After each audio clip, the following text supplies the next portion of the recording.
আমাকে এভাবে মারছো কেন? মারছি কেন? আলিয়া, তোমার সঙ্গে যা যা ঘটিয়েছে এদের সামনে সব সত্যিটা বলো। ও আমাকে 6 মাস ধরে ভালোবাসতো, এখন আমার পেটে বাচ্চা চলে এসেছে শুনে ও আমাকে ছেড়ে চলে যাচ্ছে। ও যেটা বলছে সব সত্যি। ওর কিছু বলার ক্ষমতাই নেই। এইবার বলো, ওকে মেরে আমি অন্যায় করেছি? এইভাবে ও হাজার মেয়ের জীবন নষ্ট করেছে। শোন, এই মেয়েকে বিয়ে করতে, আর যদি না করিস তাহলে তোর কপালে অনেক কষ্ট আছে। নিয়ে যাও কে। আগুন, ওই তো তোর পাখি। আমি তোমার নামে কেস করব। এ তুমি কি বলছো? ও কি অপরাধ করেছে? কি করেছে? ও যেটা আমার সাথে করেছে তার কোনো ক্ষমা নেই।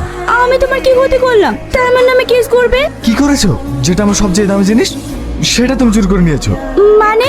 হ্যাঁ, তুমি আমার মনটাই চুরি করে নিয়েছো। তোমার জন্য আমি খেতে পারিনি, তোমার জন্য আমি ঘুমাতে পারিনি, সব সময় তোমায় দেখতে ইচ্ছে করে।